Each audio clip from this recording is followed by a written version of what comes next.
Todo anime shonen de respeito tem que ter aquele grupo de vilões irados, cheio de histórias maneiras, muito sinistras, né? E como Demon Slayer não é diferente, aqui tem demônio que mais parece Hashira, tem o que matou os pais de um dos protagonistas, até que eles são tão fortes que nem 3 Hashiras juntos dão conta. Vem comigo conferir um pouquinho dos demônios mais fortes e com as histórias mais absurdas do mundo.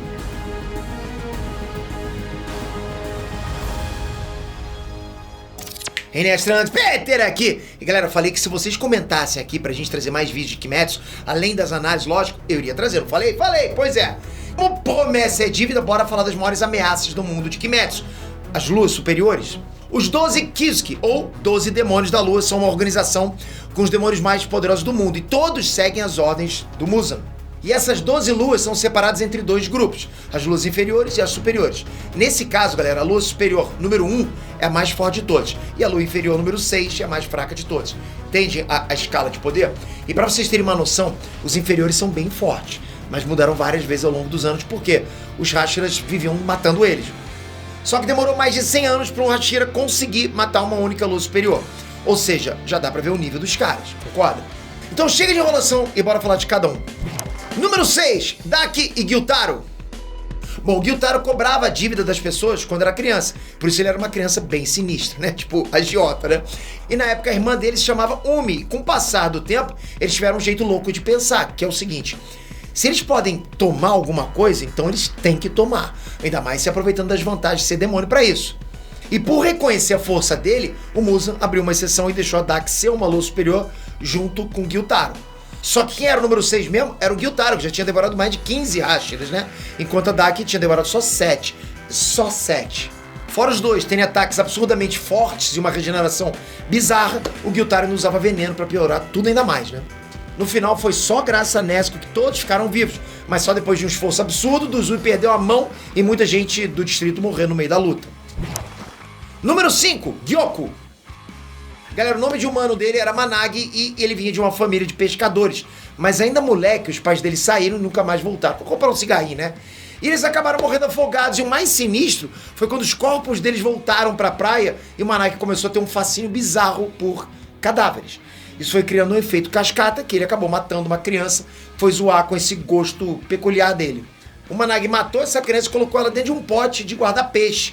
O que piorou ainda mais quando os pais da criança chegaram e empalaram ele com a lança. E como aquele ditado que vaso ruim não quebra, nunca foi tão verdade aqui, o Managi agonizou por 12 horas e depois de tudo isso ele foi achado pelo Muzan e virou o Gyoko. Número 4, Hantengo.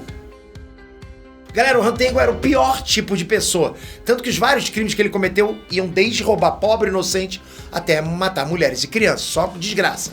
E depois de matar todas as pessoas e os próprios filhos porque achava que elas tinham traído ele, o Hantengo gabaritou o código penal mais do que o Ezra Miller, rapaz, foi complicado.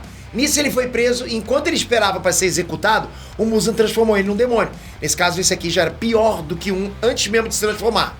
E assim, galera, assim, todas as fortes emoções que ele sentiu em vida, ele consegue manifestar como 4 corpos diferentes e com poderes diferentes, como se fosse um divertimento infernal. Número 3, Akaza. Bom, o antigo nome do Akaza era Hakuji, e ele foi preso várias vezes por roubar remédio pro pai dele que estava muito doente. E o pai, não querendo que o filho vivesse em desgraça por culpa dele, né, acabou se enforcando. Alguns anos depois, ele foi acolhido pelo dono de um dojo que treinou e ajudou ele. O Hakuji aprendeu muito, ajudou todo mundo, inclusive a filha do mestre, que estava doente. Só que ele ficou tomado por uma fúria animal, uma fúria berserk, depois que, prestes a se casar, os membros do dojo rival envenenaram o mestre e a noiva dele. Aí ele ficou louco. Depois disso, ele matou brutalmente, só na base do soco, todos os 60 membros do dojo rival, até deixar todos os corpos. Uma pasta de carne, uma coisa horrível. E sem sentido nenhum na vida e sem vontade de viver, o Muzan, bem malandro, chegou e transformou ele numa casa. E aí, galera, já como demônio, ele viveu centenas de anos e matou vários Hashiras, né, incluindo o Rengoku. E mesmo depois dele ter tentado transformar ele num demônio, o Rengoku e todos os Hashiras, né, que morreram antes, falaram não pro Akaza. Número 2, Doma. O Doma nasceu com os olhos com as cores do arco-íris, e por isso ele era visto como uma criança que podia se comunicar com os deuses, tanto que os pais criaram um culto religioso em cima disso. Só tinha um detalhe, o Doma nunca na vida ouviu a voz dos deuses, e ele nunca acreditou no paraíso, ou que os deuses, ou até Buda fosse real. Ele na verdade tinha dó de todas aquelas pessoas, e mesmo achando absurdo pedirem conselho para uma criança, o culto foi crescendo muito, mesmo depois de várias tragédias. A mãe do Doma matou o pai depois dele trair ela algumas vezes e se matou logo depois. Aí um tempo depois de ser transformado pelo Muzan, ele se aproveitou da seita para devorar muita gente e depois de ficar muito poderoso, foi ele que transformou o Gyutaro e a irmã em demônios também. E galera, um detalhe triste é que também foi o Doma que matou os pais do Inosuke, só porque eles eram muito barulhentos. E o Doma subiu de rank ainda mais rápido que o Akaza e virou um dos maiores vilões da obra no arco final. Mas fora o Muzan, só tinha um cara que conseguia ser ainda mais forte do que ele. Número 1, Kokushibo.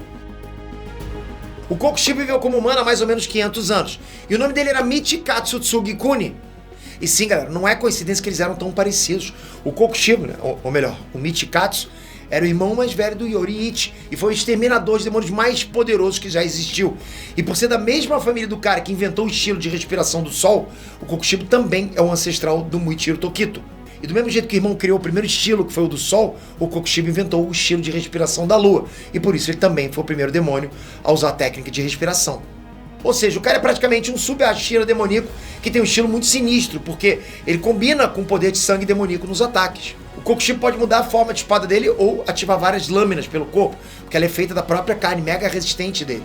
Tanto é que ele lutou contra 4 exterminadores ao mesmo tempo, sendo que 3 deles eram Hashiras e um deles era o Hashira mais forte hoje em dia. E ele foi um problemão e deixou até alguns deles bem machucados, para dizer o mínimo. Isso porque o Kokushibo fez cortes gigantescos com os ataques de lua, que são impossíveis de prever. E ele é tão rápido que ele cortou o braço do Akaza antes de qualquer um ver ele chegando. E para piorar, ele ainda consegue ver um mundo invisível, que é uma técnica que faz o Kokushibo enxergar como se fosse um raio-x. Então ele vê os ossos, o movimento dos músculos do inimigo e até como as juntas dele se comportam para ele prever todo tipo de ataque. Obrigado de coração, galera.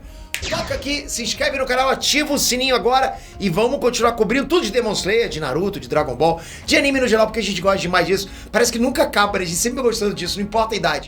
Tamo junto, galera, até a próxima. Fui!